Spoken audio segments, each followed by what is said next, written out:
다음은 후크의 법칙을 적용합니다. 후크의 법칙이라고 하면 우리가 부재 내에서 응력과 변형률 또는 부재력과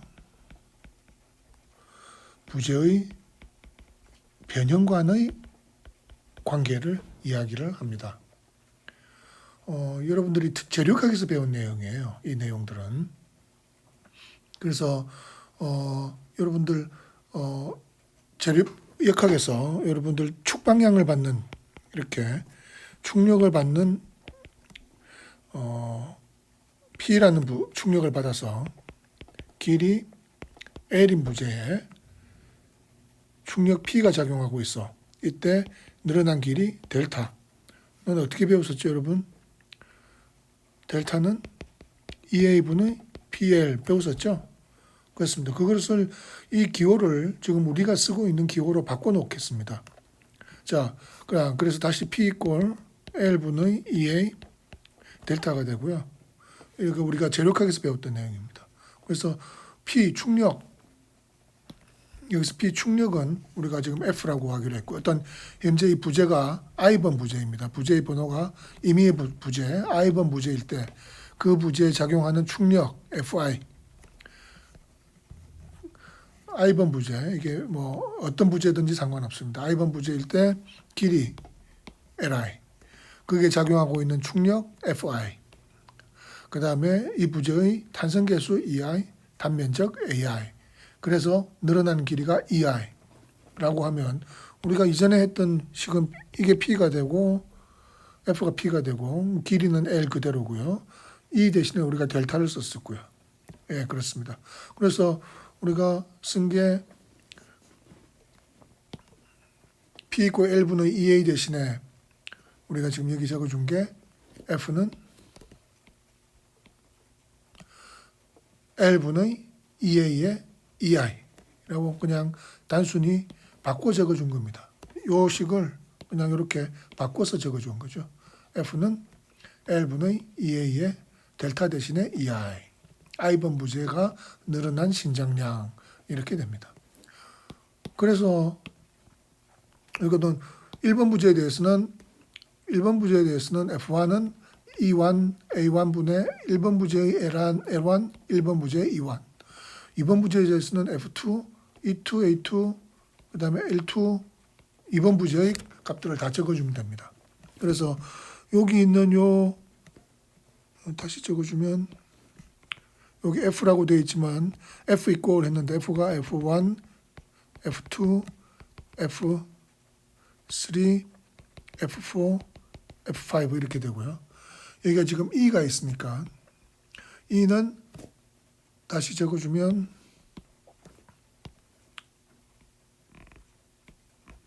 여기가 E1, E2, E3, E4, E5를 했습니다. 그래서 여기가 E1에 대한 거 E2, E3, E4, E5 이렇게 되겠죠.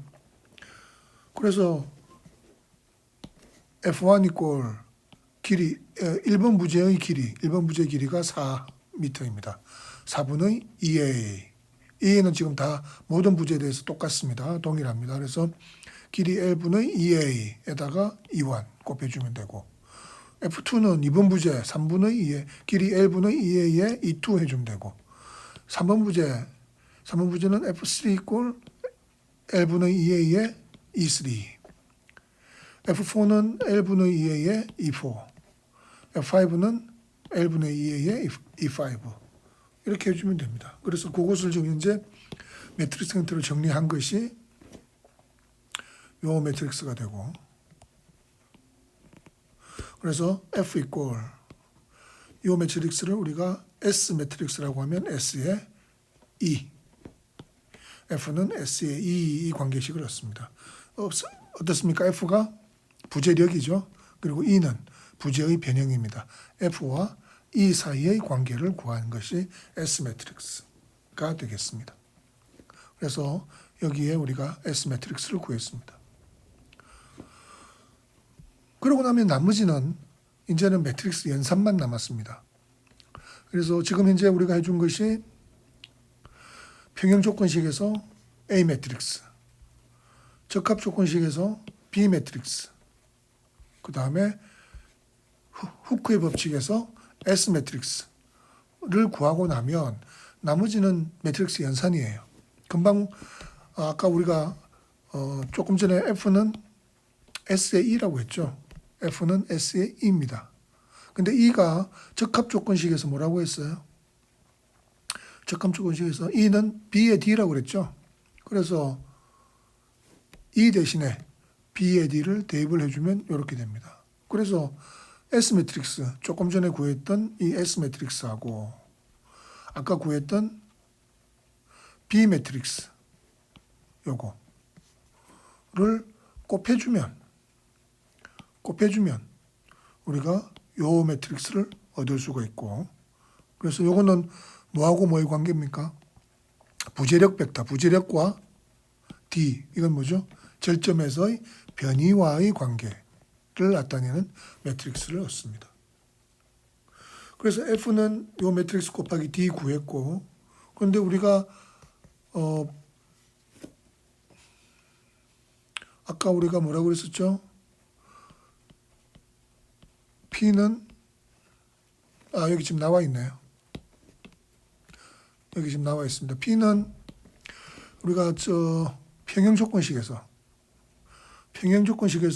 P는 A의 F, 평형 조건식이라는 것이 외력, 절점에서의 하중 P와 부재력 간의 관계, 거기서 A를 구해놨었습니다. 그래서 P는 A의 F인데 금방 우리가 구한 것이 F는 SB의 D,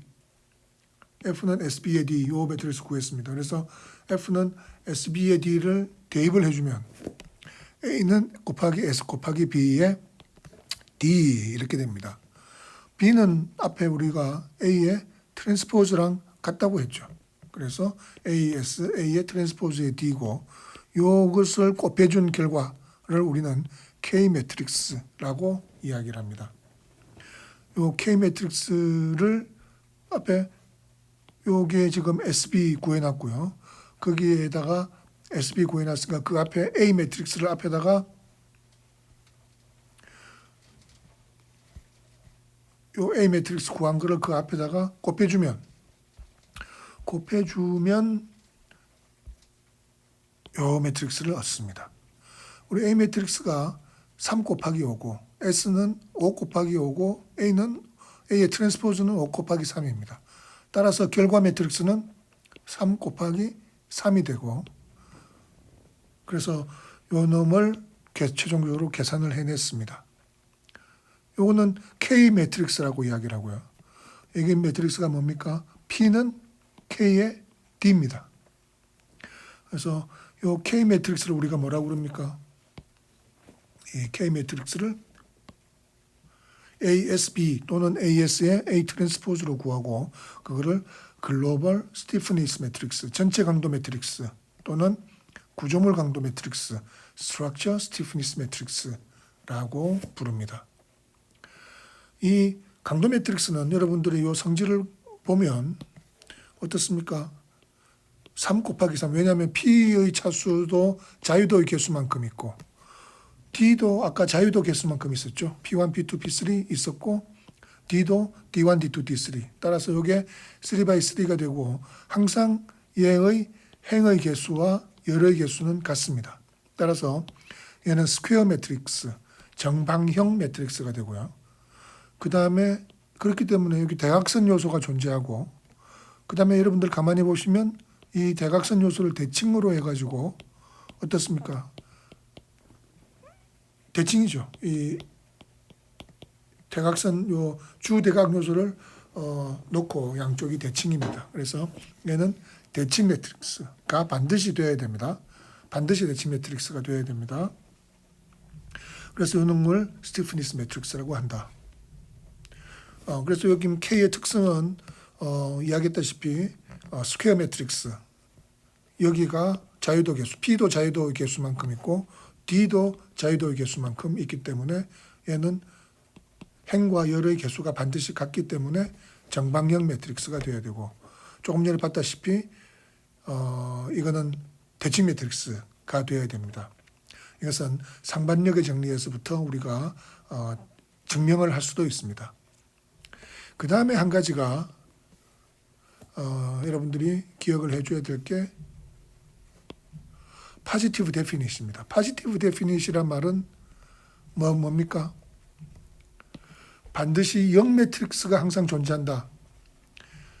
0 매트릭스가 항상 존재한다는 것을 포지티브 데피닛이라고 이야기를 합니다. 0 매트릭스 구할 수 있습니다. 다시 말해서 이 방정식을 풀 수가 있어요. 이 방정식을 반드시 풀 수가 있습니다. 그런데 거기에 조건이 하나 달려 있습니다. 뭐라고요? 스테이블하다면, 다시 말해서 구조물이 안정 구조물이라면 반드시 0 매트릭스가 존재한다는 이야기입니다.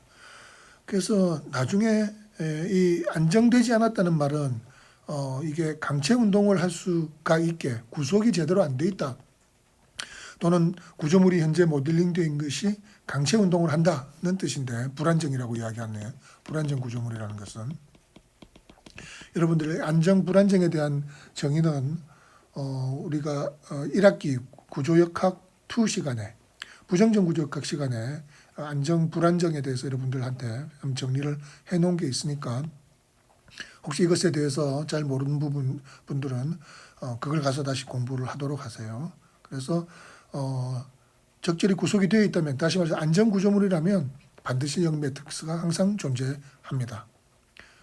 따라서 여러분들이 매트릭스 구조 해석이든 또는 유한요소 프로그램을 가지고 해석을 하는데 중간에 지금 이 문제가 포지티브 데피닛이 아니야, 이런 에러 메시지가 나온다든지, 또는 이게 0 매트릭스가 존재하지 않아, 이런 에러 메시지를 받으면 여러분들은 뭐부터 봐야 되느냐면 구속 조건부터 봐야 됩니다.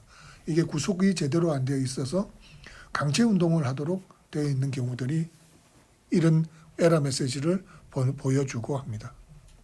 자, 그러면 이제 남은 것은 이 연립방정식에서 이 K 매트릭스를 여러분들 구했죠. K 매트릭스 조금 전에 구했고요. 여기 P 이퀄 K의 D인데 P는 어떻습니까? 문제에서 제일 처음 문제에서 주어져 있었죠. 여기 앞에 보면 자, 주어진 것이 P1 여기 작용하는 하중이 3kN, P2 여기로 2kN, P3 이쪽으로 마이너스 2kN이니까 이쪽으로 2kN 이렇게 작용했다고 문제에 주어져 있습니다. 그래서 이거를 그냥 여기다가 지금 구해놓은 P 이퀄 K의 D의 관계식에다가 P에다가 3, 2, 마이너스 1을 대입하면 이게 뭐가 됩니까? 이게 연립방정식이 됩니다. 지금 D는 구해야 되는 미지수죠. 지금 문제를 풀어서 구해내야 되는 미지수고 P는 문제에서 주어져 있습니다. 따라서 이것은 현재 미지수가 3개이기 때문에 3원 1차 연립방정식이 되고, 이거 우리가 연립방정식 푸는 것은 우리 앞에서 했었죠. 네, 가우시안 엘리미네이션, 가우스 소거법을 이용해서 풀면 됩니다. 한 번만 해주면 되겠네요. 여긴 다 이미 제로가 되어 있으니까. 요거 하나만 제로로 만들어주면, 그리고 밑에서부터 풀어주면 요 결과를 얻을 수가 있습니다. 이것이 이 경우의 D1, D2, D3의 변위입니다. 자, 그러면 이게 변위만 구해서 우리가 문제를 푸는 끝난 것이 아니고 트러스일 경우든 물론 다른 보나 라멘일 경우도 마찬가지입니다만은 최종적으로는 뭘 구해야 되는 거죠? 네, 부재력을 구해야 됩니다. 그럼 부재력은 어떻게 구하느냐? 아까 우리가 구해놨던 부재력과 변위와의 관계, F는 SE에 E 대신에 BD를 대입을 해서 여기 구해놓은 이 관계식이 있습니다. F 부재력과 D 변위와의 관계식. 금방 우리가 지금 구한 게 D1, D2, D3 구했죠. 여기다가 대입시켜서 곱배만 주면 된다. 그래서 D 금방 구한 것을 조금 전에 거기에다가 대입시켜서 곱해만 주면 F를 구할 수가 있고, 그러면 여기가 F1, 얘가 F1, 1번 부재의 부재력, 얘는 F2, 2번 부재의 부재력, F3, F4, F5를 구한 겁니다. 이게 우리가 매트릭스 구조해석법, 트러스를 해석하는 매트릭스 구조 해석법의 일반적인 방법입니다. 이 흐름은 뭐 조금 전에 지금 한번 다시 짚어보겠습니다만은 처음에 뭘 했죠? 평형 조건을 적용시켜서 절점 하중하고 F는 부재력, 간의 관계에서부터 A 매트릭스를 구하고 평형 매트릭스를 구하고 그 다음 적합조건식을 적용시킵니다. 적합조건은 뭐의 관계식이었죠? 변위와 변형, 변위와 변형의 관계식입니다. 그 적합조건에서부터 적합 매트릭스, B 매트릭스를 구하고 그 다음 후크의 법칙에서부터 부재력과 부재변형 간의 관계를 구합니다. 그래서 평형 매트릭스 A, 적합 매트릭스 B, 그 다음에 여기 있는 S 매트릭스까지를 구하고 나면 나머지는 매트릭스 연산이에요. 그래서 F는 S의 E인데 E는 B의 D니까 그걸 대입해서 SB를 곱하고 그 다음 P 이꼴 A의 F인데 F 대신에 SB의 D를 대입하면 P는 A 곱하기 SB의 D고 A 곱하기 S 곱하기 B인데 B는 A의 트랜스포즈하고 아까 같다고 그랬고요. 그래서 P 이꼴 KD를 구합니다. 그러면 P는 문제수 주어져 있고 금방 K 매트릭스 구했고 이것을 연립 방정식을 풀면 D 미지의 변위를 구해내고 이 변위를 구하고 나면 아까 했던 요식 SB 곱해놨었죠. 거기에 D를 대입을 하면 F를 구한다. 이게 매트릭스 변이법의 일반적인 과정입니다. 이것은 모든 문제에서 이 흐름만 따라가면 문제를 풀 수가 있습니다. 자, 연습 문제 두 개의 연습 문제가 주어져 있습니다. 여러분들 이 매트릭스 구조 해석법을 적용을 해서 이 두 개의 문제를 풀어보기 바랍니다. 이상 첫 번째 3-1 트러스 평면 트러스를 매트릭스 변이법 또는 매트릭스 강도법을 이용을 해서 푸는 방법에 대해서 같이 공부해 봤습니다.